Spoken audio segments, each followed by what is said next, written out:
On Christmas Day 2025, I brought you a video of my 1980s AT&T 230 Trimline phone.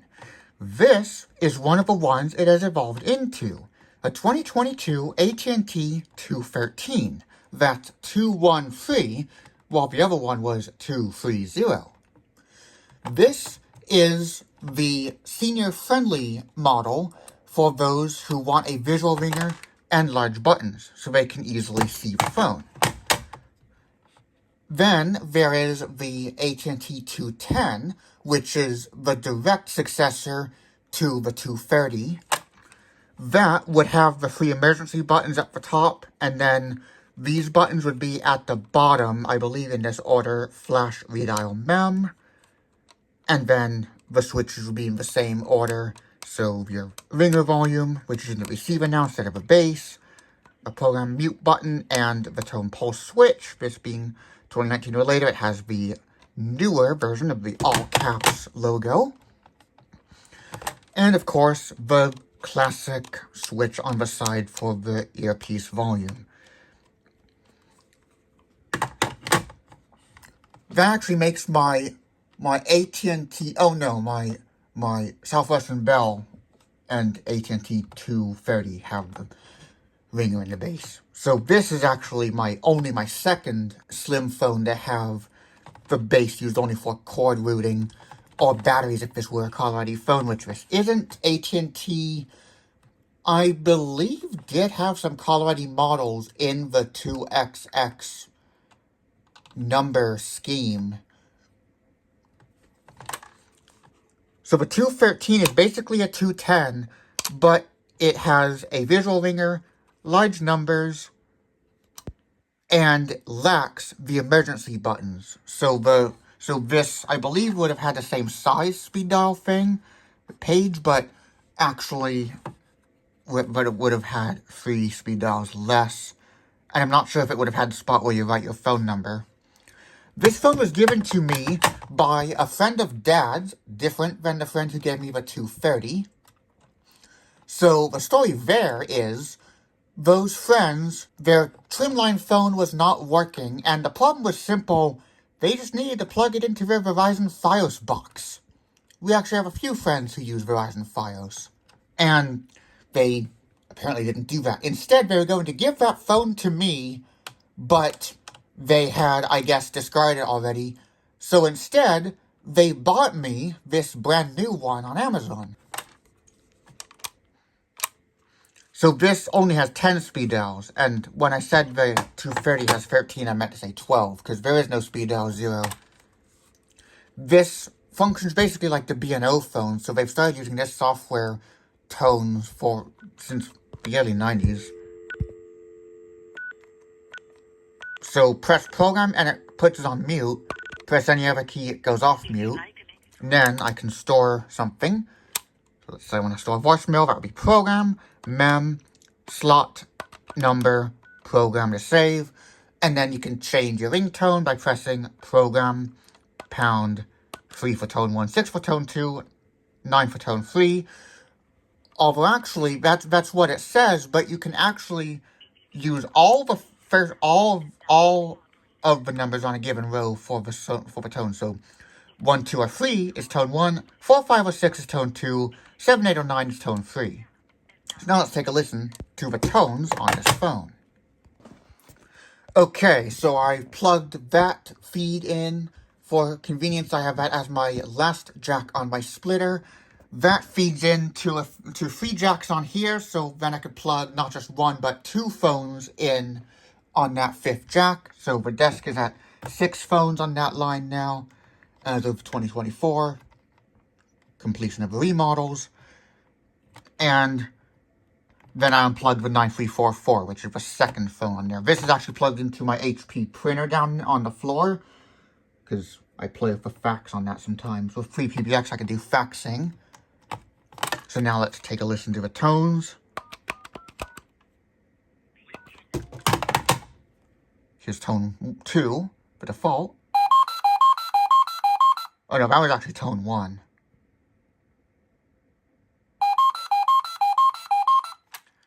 But they're all the same tone, just different speeds. And I mean, it's like you'd really see tone 1 not being the default tone if they actually give them numbers.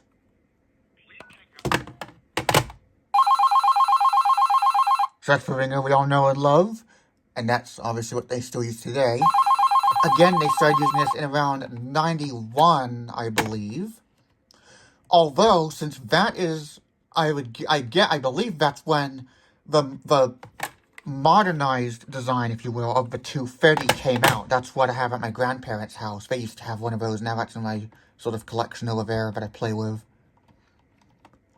And that and a brown GTE bell ring trimline phone actually predate having my cordless phones in a collection over there by at least by over half a decade. I believe the old and new ringers coexisted if the modern 230 came out in or after 91.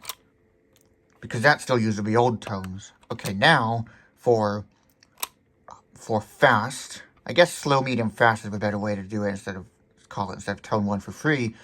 Because once again, 6, tone 2 is the default.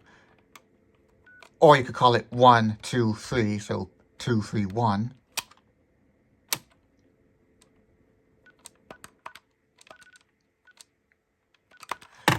I don't think you can just hang it up after doing it, so let's call this up again, and I believe it's not going to have saved the setting.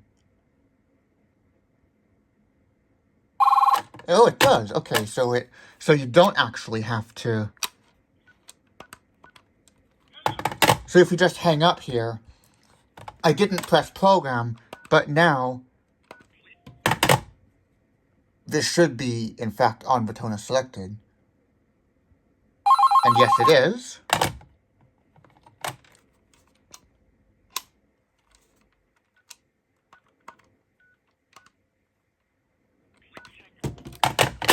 So I guess in theory that goes for the speed dials as well.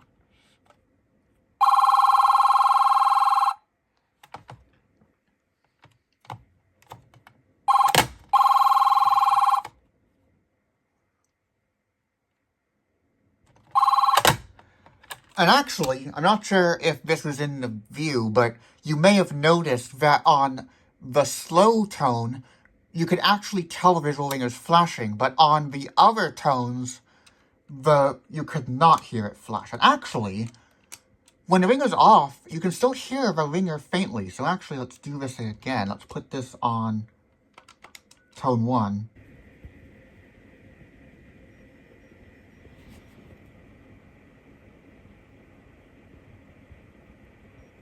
It's very faint, but it is still sounding even though it is off.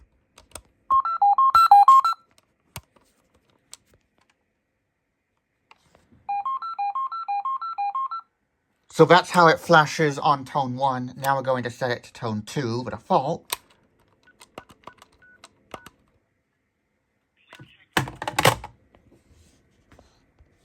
I might not even pick up well on the camera even if it did flash. Yeah, just with my regular eyes, I can see that it is not flashing.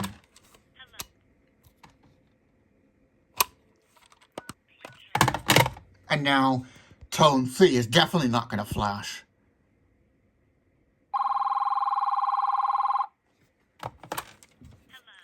You can also press program #0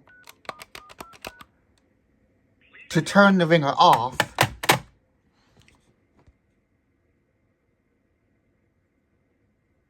And that also silences the visual ringer.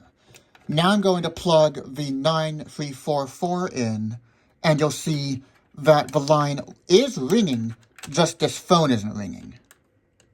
As you can see here. I'm not sure why you'd want to do that, since this has the ringer switch. Whoever developed the software this phone uses might have designed it for the B&O phone or non-ringer switch phones first. I don't know. So it's not actually because of any anyone who did the AT&T manufacturing, I don't think. I guess it's just a generic brand that AT&T and B&O at the time and other brands might have used from. NEC might even have done that, because their ringer sounds similar to this, if not the same. When I first got the B&O phone, I was surprised when I heard the ringer sounded similar, but then I started playing with it, and then I noticed it was, in fact, the same software of the fact that it had volume buttons and the pointless constant beeping when you're on mute. Again, I have no idea why it would do that. Now let's mark this phone's message as new, and then we'll play it. Okay, now the message has been marked as new. Now let's play it. It's a test message from the AT&T 213 Trimline phone. Press 3 for advance. Now let's listen to the test message. This is a testing message. The quick brown fox jumps over the lazy dog. 1, 2, 3, 4, 5, 6, 7, 8, 9, 10. Tech with Tyler's phone testing code line is powered by free PBX. Now, I did take away the ability to go back to the line testing menu. It was not working. It doesn't work the way it's coded, using what's called asterisk dial plan script. On the bottom of these AT&T Trimline phones, there's these hooks, so you can wrap the cord around to make it shorter for wall mount. Then this is so that you can slip it over your plate with the jack in the middle. My plate on the wall has the hole for it, but I don't have a jack. I just connect using that long phone cord. Especially since back when I got the jack, the plate, I had no line of any kind, not even cell to jack. That didn't even come out until 2017 or 18. And then, I guess you could also rule it out for bottom if you have one of those jacks where you have a plate and then a jack below it. But for table, you would just route it through this one here, and that's obviously how I have it. And that's, I believe, also the case. That is also the case on the 230, I believe. Not really. I would guess that phone would have originally come with a short wall cord, because there is no way you'd be able to shorten a normal length cord like this